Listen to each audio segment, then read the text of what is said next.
দেশনেত্রী বেগম খালেদা জিয়ার স্মরণে আজকের এই নাগরিক শোক সভার সম্মানিত সভাপতি, উপস্থিত সুধীমণ্ডলী, আসসালামু আলাইকুম। আমাদের বাংলাদেশের গত 100 বছরে মায়ের মমতা মেঘুচি, মমতা আটা ময়দা সুচি, সাথে গুণগত মানে অতুলনীয়। 5 জন এমন নেতা এসেছিলেন যারা জীবনের কোনো না কোনো সময় জনপ্রিয়তার শীর্ষে অবস্থান করেছেন।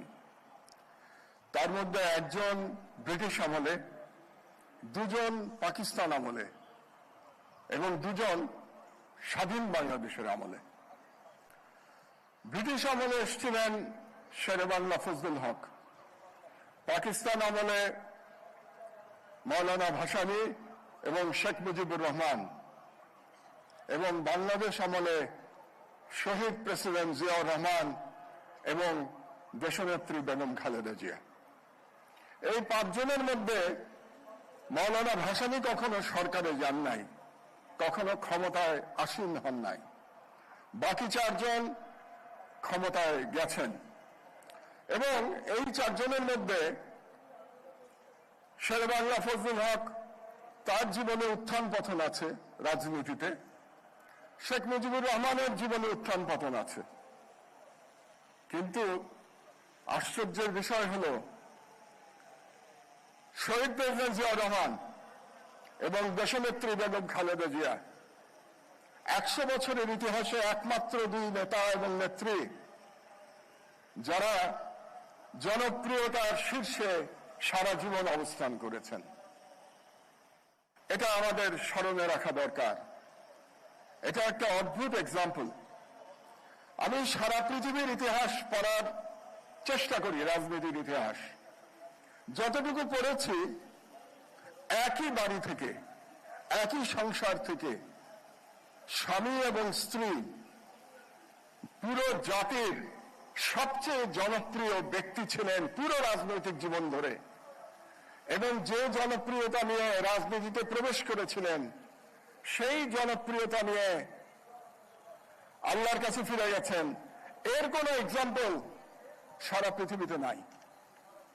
এটা একটা ইউনিক বিষয়, এটা যেন আমরা মনে করি, মনে রাখি। কেন এরকম হয়েছিল? কারণ শহীদ জিয়াউর রহমান, তার সততা প্রবাদ প্রতিম সততা ছিল।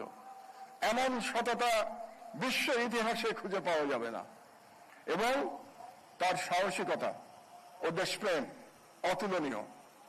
তার সেই 1971 সালের 25 মার্চ রাতের বেলা উই রিভোল্ট বলে পাকিস্তানের বিরুদ্ধে মুক্তিযুদ্ধ ঘোষণা করা, যেখানে রাজনৈতিক নেতৃত্ব ব্যর্থ হয়েছিলেন।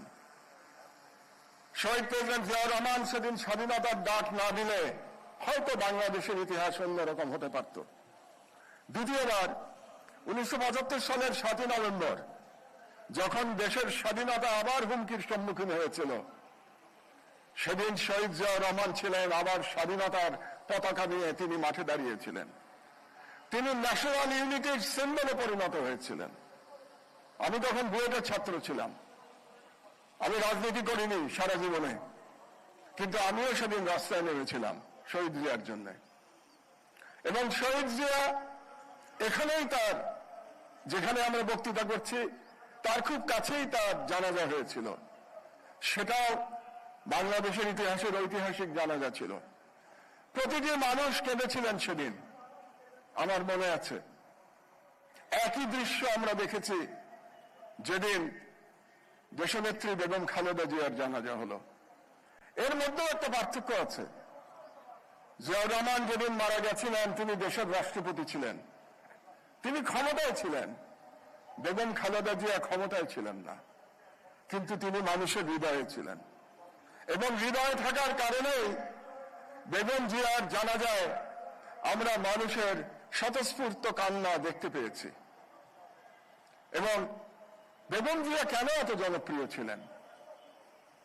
তার একটা কারণ তো অবশ্যই স্বামীর মতোই তার দেশপ্রেম ছিল, আরেকটি কারণ হচ্ছে তার সংগ্রামী জীবন। এই উপমহাদেশের 100 বছরের ইতিহাসে বেগম জিয়ার চেয়ে সংগ্রাম করেছেন গণতন্ত্রের জন্য এরকম দ্বিতীয় কোনো ব্যক্তি খুঁজে পাওয়া যাবে না। আপনারা পড়ে দেখেন, বেগম জিয়ার সমতুল্য সংগ্রামের কাহিনী আর কারো জীবনে খুঁজে পাবেন না, পুরুষ কিংবা নারী। সেই সংগ্রামের ইতিহাস আপনারা জানেন, কিন্তু তিনি কোনোদিন মাথা নত করেন নাই। তার একটি স্লোগান আমার সবসময় মনে পড়ে, ওদের হাতে গোলামীর জিঞ্জির, আমাদের হাতে স্বাধীনতার পতাকা। এই স্লোগানটি যেন আমরা বাংলাদেশিরা কোনোদিন না ভুলি। আমরা যেন বেগম জিয়ার সেই স্বাধীনতার পতাকা সারা জীবন হাতে ধরে রাখি। তারা চলে গেছেন, বেগম খালেদা জিয়ার প্রতি শ্রদ্ধা জানাই, তার আত্মার মাগফিরাত কামনা করি। আরেকটি কথা বলে আমার বক্তব্য শেষ করব, অনেকেই বক্তব্য দেবেন এখানে। সেটা হলো, তার পুত্র তারেক রহমান এখানে উপস্থিত আছেন। এটা খুব গর্বের বিষয়। বেগম জিয়া এবং জিয়াউর রহমানের সন্তান হওয়া অত্যন্ত গর্বের বিষয়, কিন্তু এটা একটা ভয়েরও বিষয়, এটা একটা শঙ্কার বিষয়। কারণ তাকে সর্বদা বাংলাদেশের মানুষ তার পিতা এবং তার মাতার সাথে তুলনা করবে। এই তুলনা বড় কঠিন, যে কোনো ব্যক্তির জন্যই কঠিন। বাংলাদেশে যেটা বললাম, গত 55 বছরে মাত্র 2জন নেতা নেত্রী জন্মেছেন, তাদের সমতুল্য হওয়া কঠিন কাজ, এবং সন্তান হলে আরো কঠিন কাজ। রবীন্দ্রনাথের একটা কবিতা আছে, তোমার পতাকা যারে দাও তারে বহিবারে দাও শকতি। আজকে শহীদ জিয়া এবং বেগম জিয়ার পতাকা তারেক রহমানের হাতে ন্যস্ত হয়েছে।